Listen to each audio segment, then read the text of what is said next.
Good morning, everyone. This is Dave Shatkowski from the Department of Workforce Development Communications team. We're pleased to be joined today by the Indiana Department of Labor for a special webinar about new youth employment requirements that all employers should be aware of. Before I introduce our presenter, I do have a few housekeeping items to cover. First of all audio for today's webinar will be computer audio, so hopefully you'll be set up with a speaker or headphone or be able to get that audio through your computer. Second, you will find a questions tool on the right side of your screen. Please feel free to submit text questions at any time throughout the program. We'll have some time reserved for questions at the end, and those that we may not be able to get to can be answered offline after the program. Finally, today's webinar is being recorded. Everyone who registered, and there were a lot of you, will receive an email at this time tomorrow with a link to access the recording. You'll be able to review the slides and commentary that will be presented today. Now it's my pleasure to introduce today's presenter. First, Director Michael Myers could not be here today as planned due to an emergency, but he has lined up Ray Smith to stand in for him. Ray is a longtime labor relations specialist. He's been with DOL as a youth employment program specialist for about a year and a half. Prior to that, he served 3 years here at DWD. And before that, he spent 29 years with the New Jersey Department of Labor in their wage and hour division. Ray is going to walk you through the new youth employment labor law that goes into effect July 1st, and we'll talk to you about the new YES registry. And he'll answer some of the most common questions he and his team have received to date. So welcome, Ray, and please tell us a little bit more about yourself and your role at DOL. Good morning. My name is Raven Smid, and my role here within the Department of Labor is I assist the inspectors in their functions, and I've been working with this program since the law changed last April.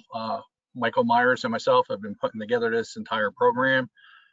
We spent a lot of time on it, and we've been working with our IT unit developing it. I originally came out here to Indiana about 5 years ago when my kids wanted to start college. One son wanted to go to Ball State, the other one wanted to go to Purdue. So I retired from New Jersey and moved to Indiana, and then just seemed to naturally fit back into state government, which I've been here for about a little over 4 years now. So today I will be covering the employer registration law. I'll start with a brief overview and then get into the registration process and then try to answer as many questions as possible. Right. The law actually changed back on April 1st of 2020. We had to create an employer-based registration system, and it had to be up and running and enacted by July 1st of this year. The state of Indiana has created the Youth Employment System, also known as YES, for any employer with 5 or more minors employed. Effective July 1st of this year, employers will no longer be required to complete the intent to employ form, and schools will no longer issue work permits. Instead, employers will be responsible to maintain an accurate list of all minor employees. If an employer has 4 or less minors employed, they will not be required to register. So if you presently only have 2 or 1, this registration at this point will not apply to you. It's when you hit 5 minors or more, then the requirements of the registration policy will affect you. All right. We started with the system and we got it up and running, and we went live on June 1st of this year. All right. The reason we brought this system out early was to allow companies the opportunity to start the registration process and to be able to contact us with any questions or comments.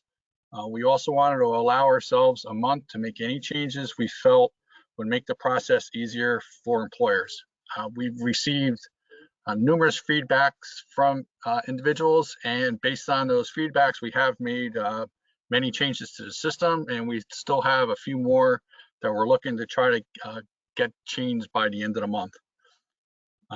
If an employer is not in compliance with the new registration law, they could be subject to penalties of up to $400 per infraction. The advantage of the new system compared to the work permit system is that if you hire a minor, they can immediately start. So you no longer need to complete the intent to employ form, wait for a minor to take the form to their school, and have the school create the work permit, and then the minor to eventually bring the work permit back to you. So if someone comes in on a Saturday morning looking for a job, you can have them working probably within an hour.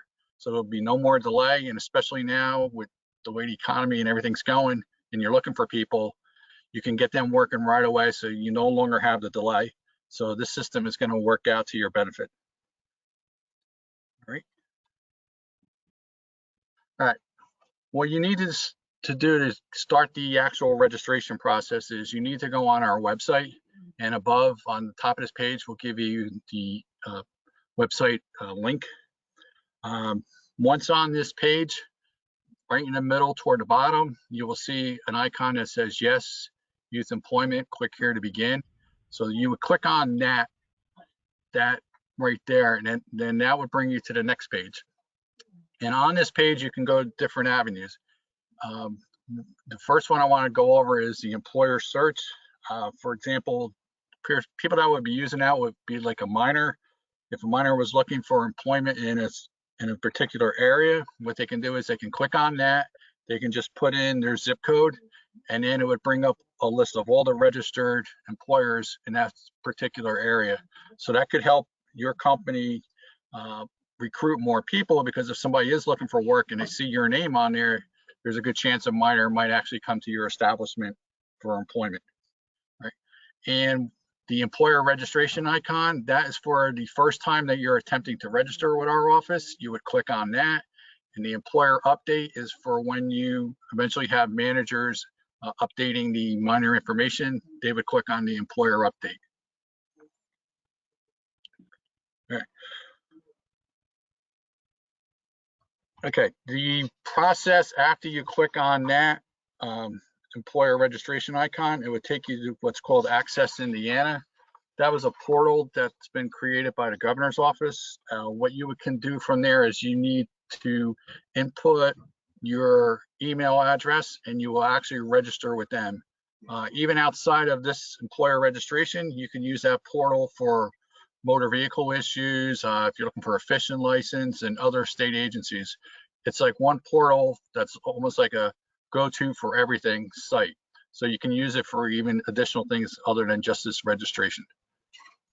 All right. When you actually get done registering with Access Indiana, it will bring you back to our registration.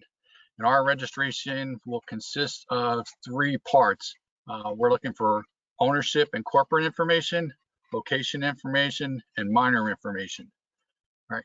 The first, we always want the ownership information first. So we ask for someone from the corporate office to actually complete that section.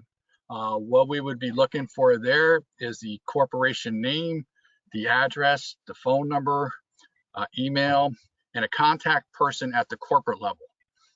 So this way, if we ever have to get a hold of someone, if we can't seem to get anybody in the store and we need to call the corporate office, we actually have a good contact person to get a hold of. Then after you complete all the corporate information, the next thing on the registration will be to indicate the specific locations of your establishments. So you would indicate each one separately. We would be looking for the address, and a contact person at the store level.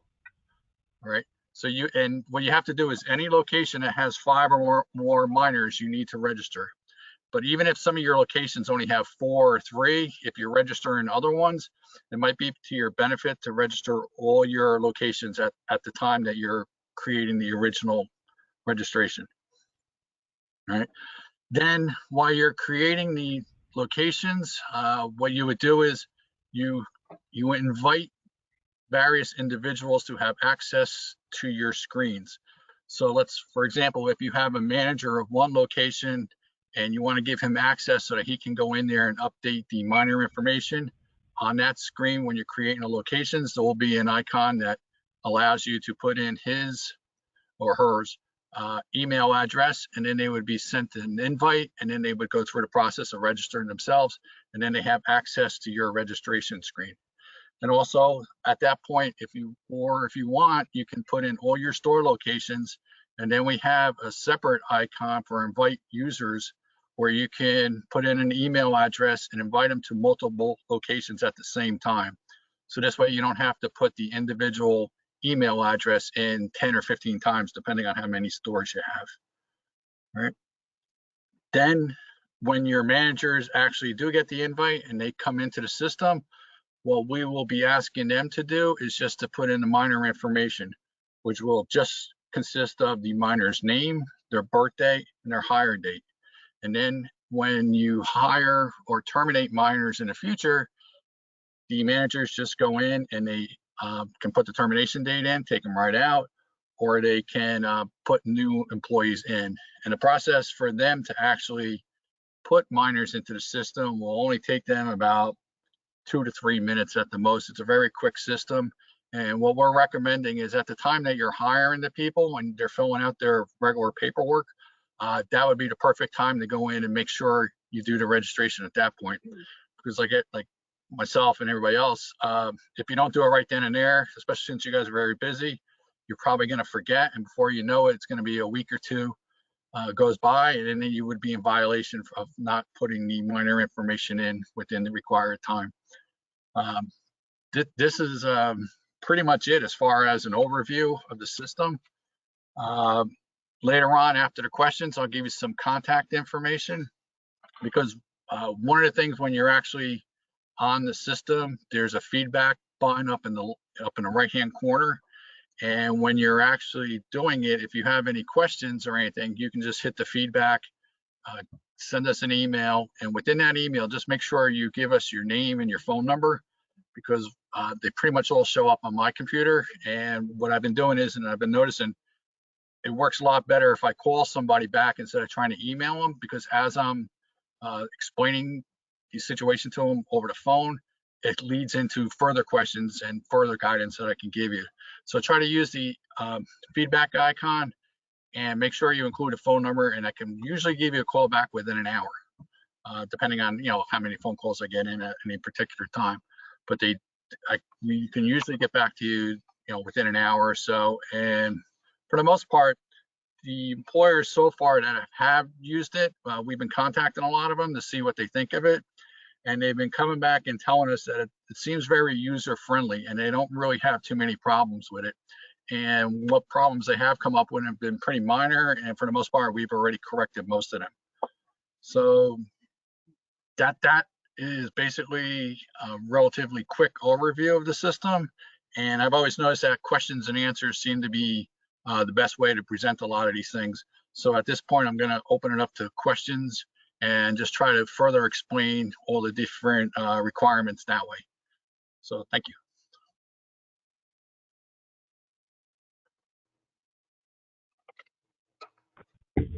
Okay, we have some questions that have been coming in, and just a reminder to the audience, please feel free to continue to submit questions until we conclude. And even if we don't get to them during the program, you will get an answer offline after the program concludes. And also, as another reminder, this program is being recorded, and you will get a link to that, access that recording tomorrow, so you can go back and review everything that was presented. So first off, when a minor turns 18, does the employer need to remove them from the YES registry?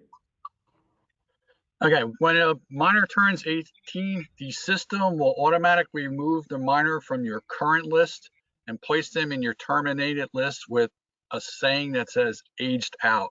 So as an employer, you don't have to do anything. We're going to take care of all that for you. So once they turn 18, we'll automatically move them from your active current list to your terminated list. So you don't have to worry about that. Okay, here's a question that came from employers that are on our state borders.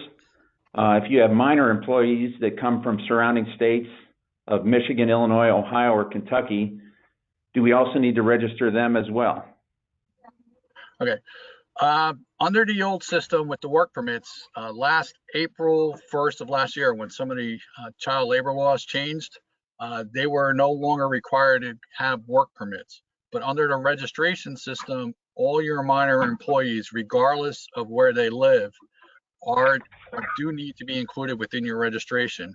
And also any homeschool students, graduated students, any student or any minor you have employed must be on your registration. So the past exemptions no longer exist. So what people have to start remembering is you got to take all the work permit requirements and kind of forget them all, and just remember that if you hire a minor, they need to be on our registration.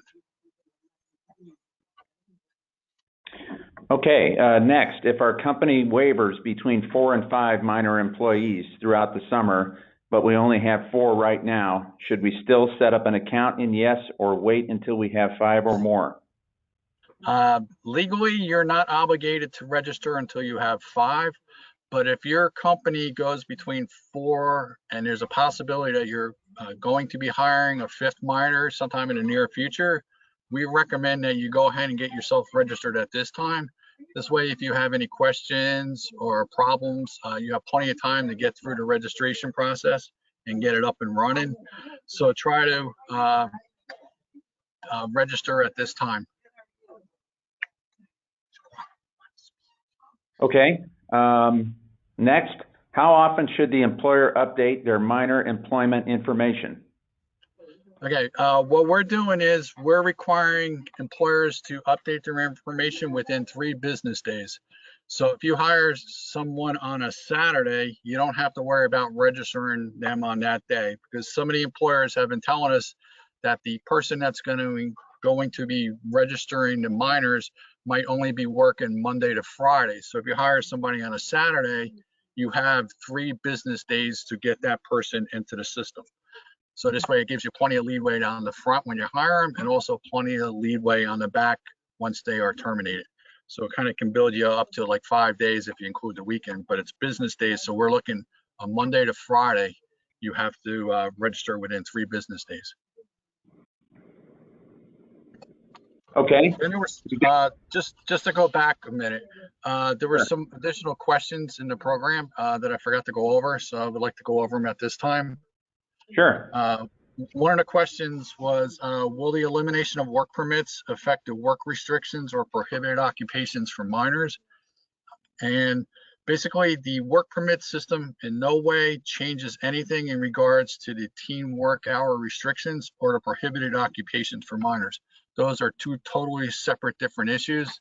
The registration just 100% just eliminates the work permits, does not affect the hours or the prohibited occupations that a minor can work.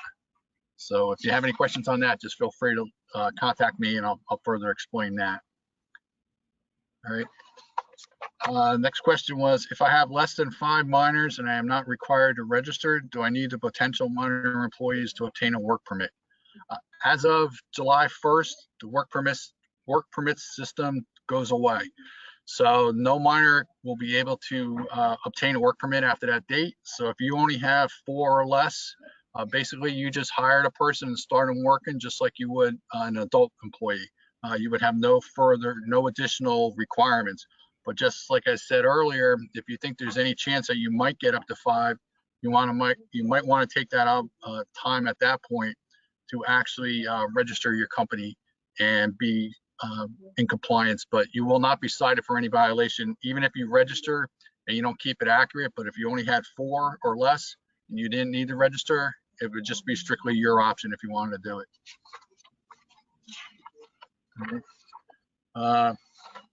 Next question was, if I register my company prior to July 1st, do I still need any potential minor employee to obtain a work permit? The answer to that is yes. Between now and July 1st, the law still requires all minors to obtain a work permit. Even though you registered your company, we're kind of letting everybody register early. So that's why you have this for the remaining 2 weeks of the month. You'll have a little bit of a carryover. One of the things that we've been noticing, and I even got some phone calls about it today, is a lot of the schools have already stopped issuing work permits. So if that does happen to any potential employee, just make sure you call our office, provide me with the name of the school, the issuing officer, and their phone number, and I'll give the school a call and remind them that they are obligated to still issue work permits at least until July 1st of this year.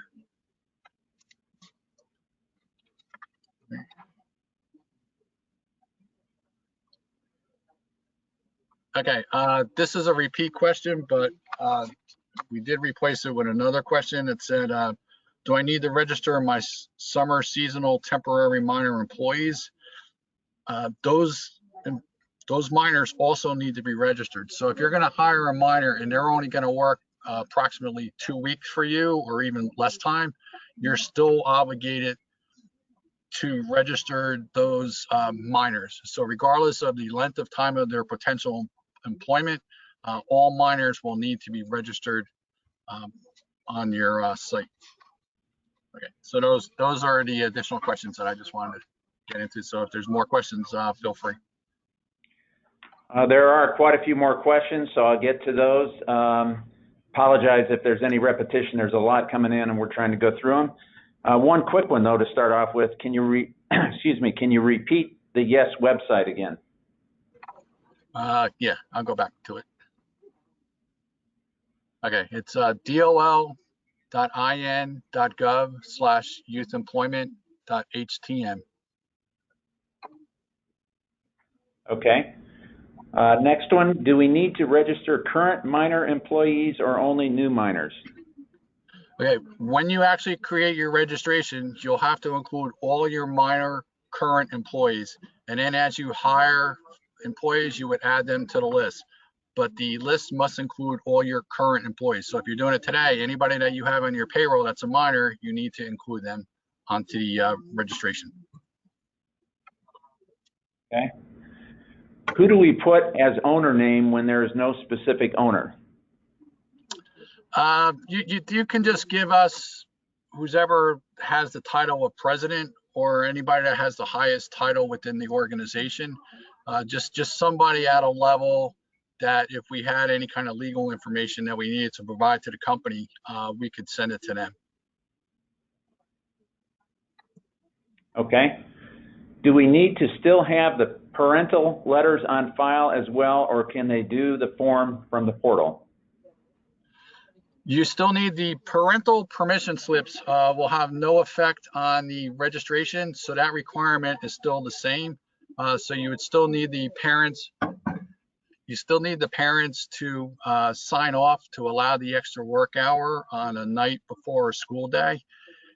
So that requirement's going to in no way be affected by this employer registration. And just one more thing I wanted to go back to. After July 1st, make sure that you keep all the work permits. Do not throw them out. You're going to need to keep them for 2 years. But some employers have called me and they think that after July 1st, they can take all the work permits and throw them in the garbage. But they can't. Just make sure you hold on to them, because if the state ever comes in to audit you, you got to be able to prove that that person had a work permit prior to July 1st of this year. Okay. What is the required time frame for registering? The employers need to be registered by July 1st. That's why we're allowing this month as a window to get everybody registered. But as an employer, if you have 5 or more minors, you need to complete the registration process by July 1st of this year. Okay. Next one, we have stores in Ohio that employ Indiana minors. Do we have to log in also for Ohio stores to register those minors? No, this registration only covers employment within the state of Indiana. So if an Indiana resident is working out of state, that does not fall within our jurisdiction, and you would need to contact the Department of Labor for that particular state to see what requirements that they have in regards to minors. Okay. Hold on a second. Lots more questions coming in. I got all day, so. If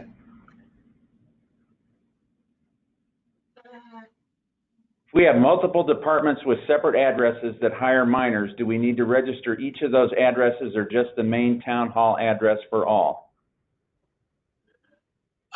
If this is a question coming from a municipality, they could actually, since there's probably a good chance the minor might just be bouncing between various locations on various days, they can actually just do the registration under the municipal address.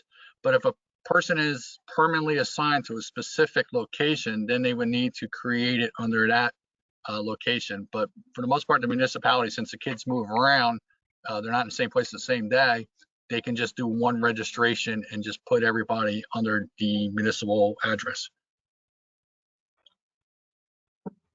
Okay, this is kind of a long one, long question. Does the limit of 5 minor employees mean at any given time they have 5 working, or is it a cumulative number, i.e. only 4 minors who work from January to April, but they all leave and now 3 different minors are working from May to December? So there are less than 5 at any given time, but a total of 7 for the year. Would the employer still have to use the yes system? What it's a case of, it's how many minors you currently have employed. So if you had 4 this week and all 4 of them quit, and then next week you get 4 brand new ones, you would still be under the 5 requirement. It's when you have 5 or more currently all at the same time on the payroll. So if during the Christmas season or something, you hire 2 extra people or whatever, so you end up with 4 when you normally would have just had 2, you would still be until you reach 5 at any given particular time before you would need to register. Okay. Next, is this a requirement for internship programs through school districts? As far as internships, we would need more information on that, because if it's a paid internship and the employer is, well, some of the internships, if it's a work study program, that's not subject to child labor laws. But if you're hiring a person and they're getting credits or some in that regards, then there's a good chance that it would be registered. But that one, they should really just send us a question and give us more details so I can give them a more specific answer. Okay. Can a minor be registered with 2 separate employers? Yes, if a minor has more than 1 job, they can be registered with as many employers as they have. Ultimately, though, it would be the minor's responsibility to make sure that he does not exceed his limit of hours that he worked. But for the most part, if he has 2 totally different jobs, each employer would still just register him under their own registration. Okay. Let's see here. Still more coming in. Now, can I just give one more part to that too? Sure. If let's say you have a location and you have an employee that you have registered under your one store, and let's say there's a shortage in the other store and you have him go work over there for a week or 2, as long as you got him under his primary location, that's good enough. And if an inspector ever came into the other location, all you have to do is just make our inspector aware that they are registered and under what store they are presently registered. So if you're having a person that bounces between 2 different stores to help out, you don't need to put them on both stores registration. One would be sufficient. Okay. Next, what do we do with 17-year-olds who have graduated from high school and are not under minor employment law? All right, even though they graduated from high school, that exception was in regards to the work permit. But since they're under 18, they still will need to be registered. They won't have any work restriction requirements, but they still need to be registered because they're under 18. But under the old law, under the work permit system, they wouldn't have needed a registration. They wouldn't have needed a work permit, but under the registration, you would still need to register them because they're under 18. Okay. We have hit the bottom of the hour, but we're going to keep going for a few more minutes because, as I said, we have lots of questions that have been submitted and are still coming in. So we're going to continue on for at least a few more minutes. So next up, with work-based learning in Indiana, these experiences can be paid or non-paid. If the student is completing work experience hours, do they need to be in the system if there are 5 or more at a location? That one, again, that's another one that I would need more information. Send it in to us, and I'll definitely get back to you with a more precise answer. Okay. Next, as we enter employees, do we put the original hire date in or just use the current date for ease? No, you should tell us whatever day you actually hired them. So if you hired them on let's say yesterday, whatever yesterday's date was, that's the date that you would put in the system, even if you're putting it in today or tomorrow. It should match the actual employment paperwork that the minor completed when you originally hired them. It should be showing the same date. Okay. Next, if a minor quits or is fired, do I then go on and remove them? What you would do is you would go back into the same screen that where you originally put them in, and there'll be a box that says terminated date. You just input the terminated date and you hit save, and the system will automatically remove them from your current list and move them over to your terminated list. Okay.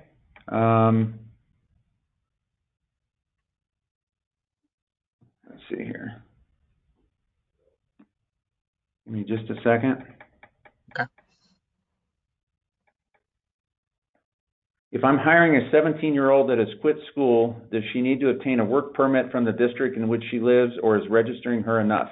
I have homeschool permits, but she is not homeschooling. All right. When July 1st comes around, you will only have to put them on you will still have to put them on your registration list because they're under 18. That is the key to the registration. It's that anybody under the age of 18 needs to be registered. There are circumstances as to whether they're a graduate, withdrawn from school, homeschooled, all that doesn't matter anymore. All that matters is that if they're less than 18 years old, they need to be on the registration list. Okay. Next question, what about minors who are paid as contract labor?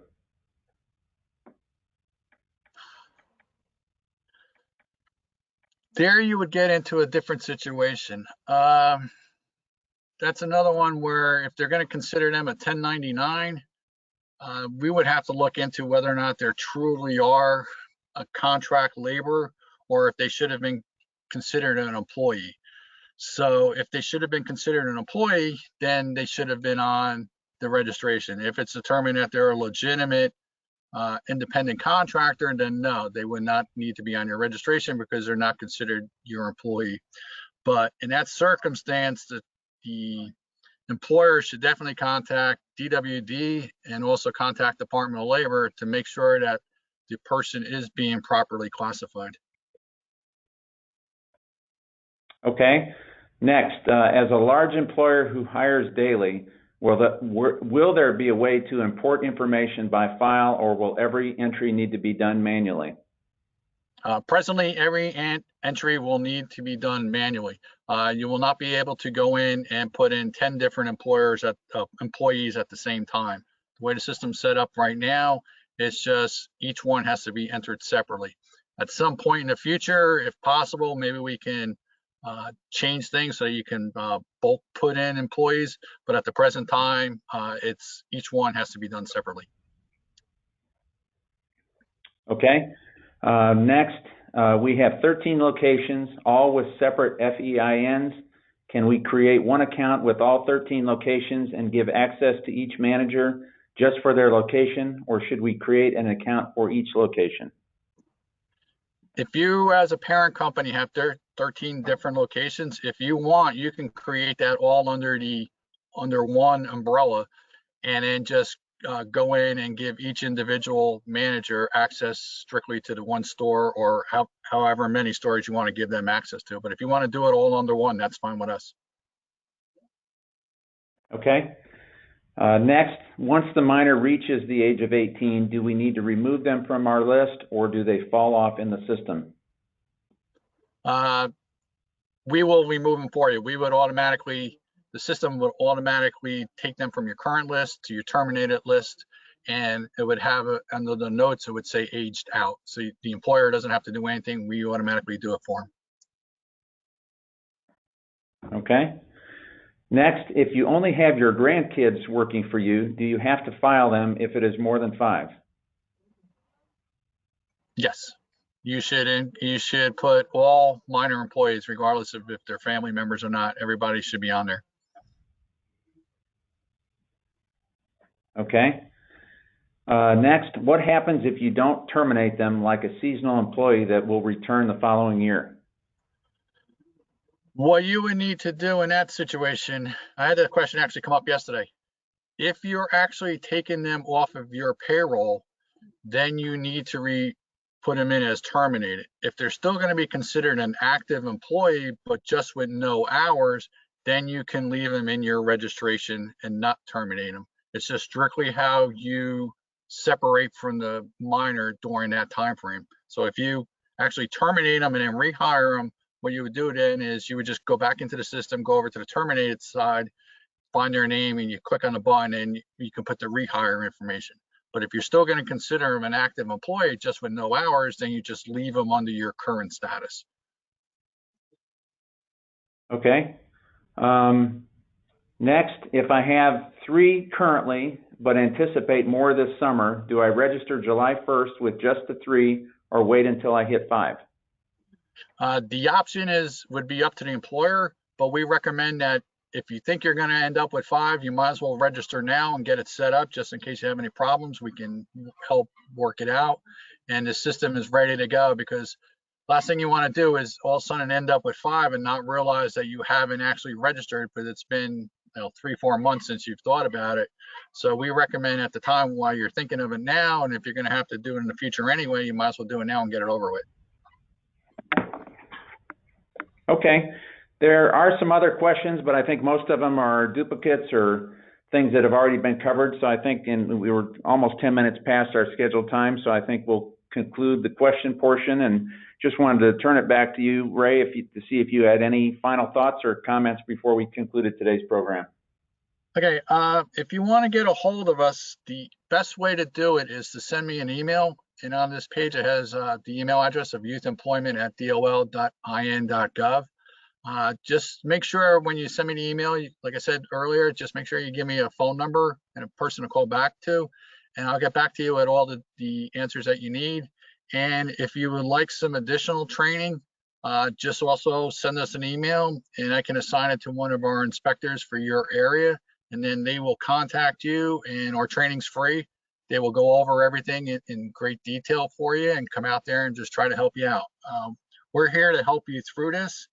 And the way it's been going so far, it seems like everybody likes it, and we haven't really gotten too many complaints.